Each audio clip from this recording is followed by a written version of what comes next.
Welcome to our Hong Kong Brief program. I'm your host, Jenny. Today, we're diving into some exciting updates from the city. First up, Hong Kong's government has reaffirmed its commitment to maintaining the US dollar peg, calling it a crucial factor for stability. Despite recent interventions, the Hong Kong Monetary Authority spent 129.4 billion Hong Kong dollars last month to support it, all while boosting Hong Kong's role as a global offshore renminbi hub with new digital currency initiatives. Next, Hong Kong is making waves in the digital assets world with the launch of its pioneering stablecoin law. Effective August 1, this law requires issuers to get licensed and meet reserve standards, which has already attracted major investments like Circle's $1.1 billion IPO. This move is positioning Hong Kong as a leader in stablecoins and Web3 development, with firms like Futu and Tiger expanding their services to enhance cross-border transactions. Lastly, HK's chief executive John Lee emphasized the importance of aligning business deals with national interests. He highlighted that safeguarding key assets and maintaining stability benefits everyone, even addressing recent controversies like CK Hutchison's port sale. Lee also defended Hong Kong's judicial independence amidst international scrutiny, aiming to strike a balance between economic growth and national security. Please continue to watch for more detailed insights. According to the South China Morning Post, Hong Kong's unwavering commitment to maintaining its US dollar peg is a cornerstone of its financial stability and global appeal. Despite pressures from high US interest rates and regional currency fluctuations, the Hong Kong Monetary Authority, HKMA, recently intervened with a substantial 129.4 billion Hong Kong dollars to buy US dollars, defending the currency's position within its narrow trading band.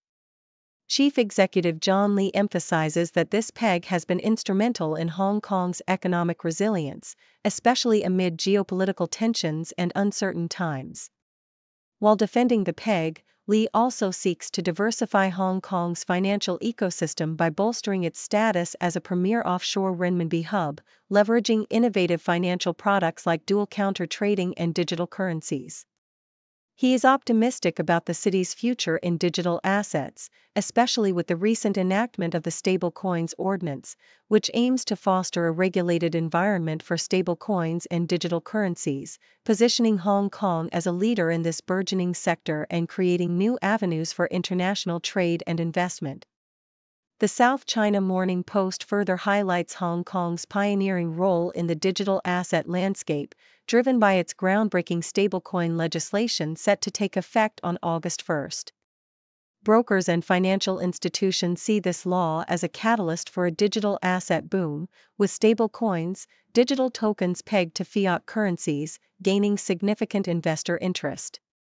The city is already experiencing a surge in stablecoin-related investments and IPOs, exemplified by Circle Internet Group's $1.1 billion offering in New York.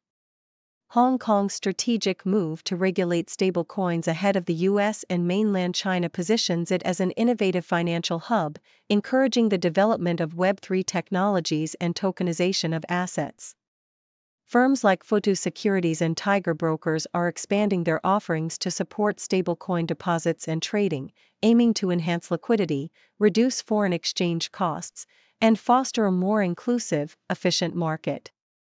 This regulatory clarity builds investor confidence, potentially attracting new capital and facilitating the integration of digital assets with traditional finance, thus reinforcing Hong Kong's ambition to be a global leader in the evolving digital economy. Hong Kong's chief executive, John Lee, underscores the importance of aligning business pursuits with national interests, emphasizing that these goals are not mutually exclusive. He advocates for a pragmatic approach where local companies, like CK Hutchison Holdings, can pursue profits while safeguarding the broader national good. Lee's metaphor of a family highlights that just as one wouldn't destroy household belongings for personal gain, businesses should avoid actions that harm their country's interests, even amidst lucrative deals such as CK Hutchison's controversial sale of overseas ports to BlackRock. he cautions that a negative environment, fueled by geopolitical tensions and internal conflicts, could undermine individual business success and stresses that all transactions must adhere to legal standards and national priorities, especially when sensitive issues like the Panama Canal port sale evoke Beijing's displeasure and provoke investigations. The South China Morning Post details how Moser & C's collaboration with Alpine Motorsports defies typical car brand watch collaborations by prioritizing purpose and innovation over hype. The partnership yields two extraordinary timepieces: the Streamliner Alpine Drivers Edition, a skeletonized mechanical marvel inspired by Formula One, and the Mechanics Edition, a hybrid smartwatch designed for racing professionals. The latter features real-time race data, a durable design, and seamless smartphone integration, embodying speed, precision, and purpose. Limited to just 200 sets, these watches symbolize a bold fusion of haute horology and racing adrenaline, challenging conventional marketing strategies and establishing a new standard for luxury collaborations rooted in performance and engineering excellence. South China Morning Post also highlights Hong Kong's ongoing water safety crisis, triggered by the discovery of bitumen particles in the freshwater supply of Fanling estates. Despite government assurances that the water remains safe, residents' fears persist due to delayed testing results and perceived lack of accountability. Water Supplies Director Roger Wong and Secretary Bernadette Lin face mounting criticism for their slow response and failure to issue a sincere apology. Residents' demands for acknowledgement and transparency highlight the importance of swift, honest communication during crises. The situation underscores that an effective apology and clear, empathetic engagement are crucial in restoring public trust, something that officials like Wong and Lin have yet to master, raising questions about accountability and the integrity of crisis management in the city.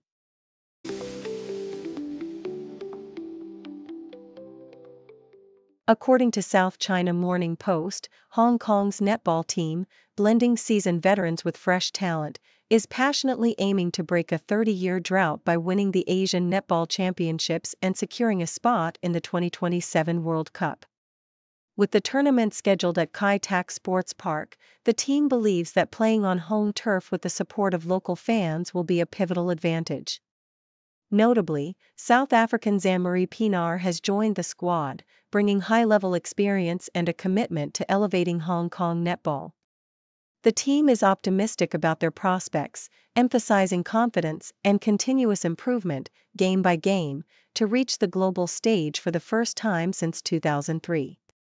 In the realm of Hong Kong's cultural landscape, the South China Morning Post highlights the significance of intangible cultural heritage, ICH, celebrated during the inaugural Hong Kong ICH Month.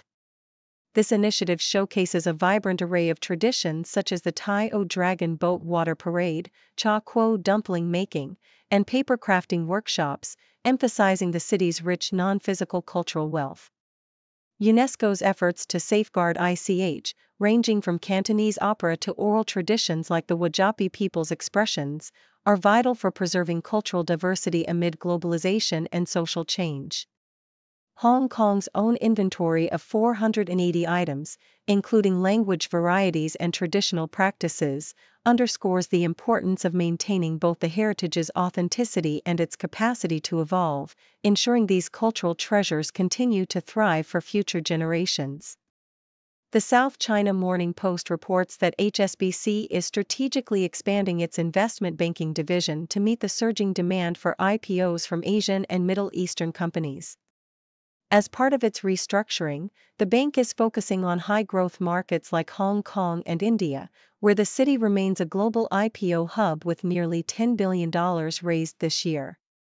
Co-CEOs David Liao and Surendra Rasha, known as the Twins, lead the bank's largest profit center, emphasizing their seamless partnership and agile decision-making across regions. HSBC's initiatives include increasing its client base in Hong Kong and tapping into opportunities in Southeast Asia and the Middle East, driven by geopolitical shifts and trade tensions. Their collaborative leadership aims to keep HSBC competitive and relevant in a rapidly evolving financial landscape, balancing risk management with strategic growth across diverse markets.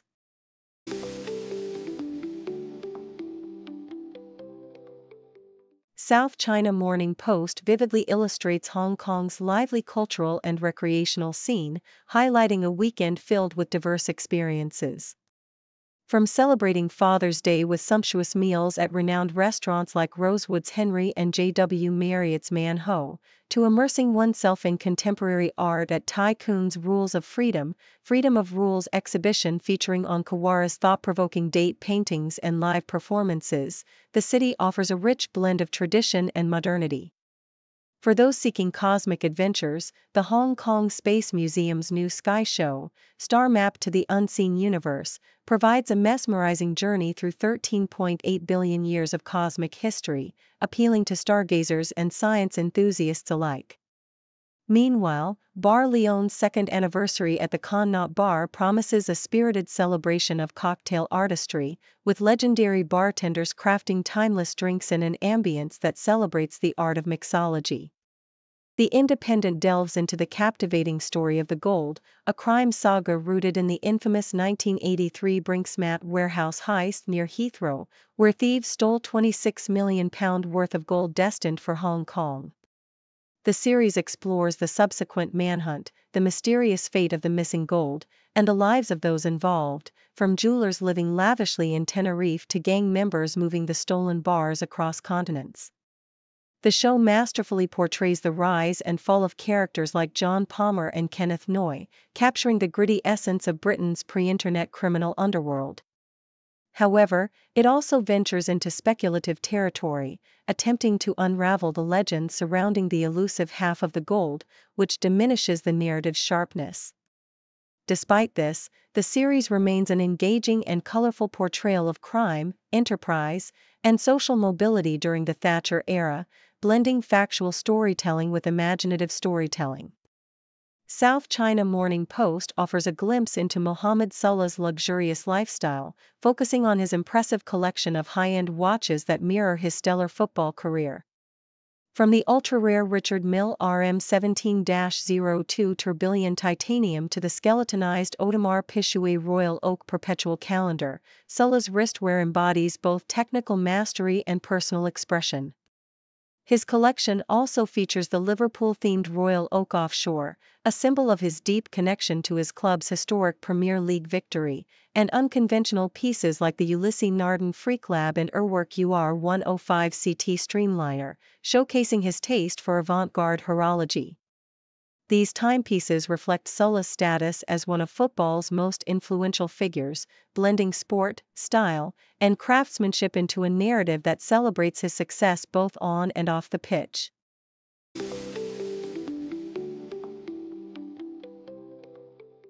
The South China Morning Post reports on the uncertain landscape faced by Hong Kong students aspiring to study in the United States amidst recent diplomatic and visa policy upheavals. The U.S. government has oscillated between resuming and restricting visa processing for international students, especially at Harvard University, following a court blocking President Trump's attempt to ban international students from attending. Chinese and Hong Kong students are advised to scrutinize their social media profiles for politically sensitive content, as expanded vetting policies could scrutinize topics related to U.S. immigration policies and conflicts like Israel-Palestine. Despite these challenges, some education consultants recommend students proceed with their applications, emphasizing the importance of timely visa procurement and careful social media review to ensure smooth interviews. The Hong Kong University of Science and Technology remains committed to supporting students, and statistics reveal a slight decline in visas issued to Hong Kong residents, highlighting the growing uncertainty and shifting trends in international education, with more students considering alternative destinations amid the unpredictable U.S. policy environment. The South China Morning Post also details a tragic incident involving a Hong Kong police officer critically injured after falling from a flyover during a traffic incident near Tuen Mun. The officer, aged 31, had been inspecting a broken-down bus when a nearby double-decker bus lost control and collided with a police vehicle, causing the officer to be thrown off the bridge while trying to evade the vehicle. Despite regaining consciousness, he remains in critical condition at Tuen Mun Hospital. Police Chief Zhou Chao Yatming defended the officer's actions, stating he did what was necessary under the circumstances, and emphasized that accidents are unpredictable despite existing safety measures. The incident has raised questions about the adequacy of protective protocols for officers, but Chao maintained that officers are equipped with necessary measures. The report also highlights the 5th anniversary of Hong Kong Police's anti-scam mascot, Little Grape, which has contributed to increased public awareness of fraud, even as the force prepares to intensify efforts against ticket scams amid a rise in related incidents. The Sydney Morning Herald vividly describes China's strategic use of cyber espionage and industrial espionage to bolster its ambitions in aerospace, notably through the development of the C919 aircraft, which closely resembles Western counterparts like the Boeing 737 MAX and Airbus A320neo. Despite Western companies' efforts to protect their intellectual property, China has been accused of hacking and pilfering technology, with reports of covert activities targeting American turbine and aerospace firms, although public acknowledgement remains scarce. The C919, primarily designed to carry around 158 to 192 passengers with a range of about 5,500 kilometers, exemplifies China's approach of absorbing Western technology, currently dependent on foreign engines and components, while gradually attempting to develop indigenous systems, including engines by 2035. Western aerospace giants like Boeing and Airbus continue to operate in China, establishing joint ventures and supply chains, yet face a dilemma: partnering with China risks intellectual property theft, while withdrawing could forfeit lucrative market opportunities. China's relentless industrialization, combined with its willingness to bend international rules and enforce forced technology transfers, challenges the traditional global patent system and threatens to reshape the aviation industry by producing cheaper, potentially less efficient aircraft, which could undercut Western dominance if China succeeds at scale. Experts warn that China's ultimate goal is not profit but control, aiming for autonomous, self-sufficient aviation power, with Western companies inadvertently aiding this strategic objective through ongoing collaborations, despite the risks of technology transfer and espionage. Thank you for tuning in. The content above showcases the latest briefing reports and analytical synopses, thoughtfully curated by the 6Do team. These insights stem from a wide array of reputable media outlets, think tanks, government sources, and specialized experts worldwide. We encourage you to explore these sources for a comprehensive perspective.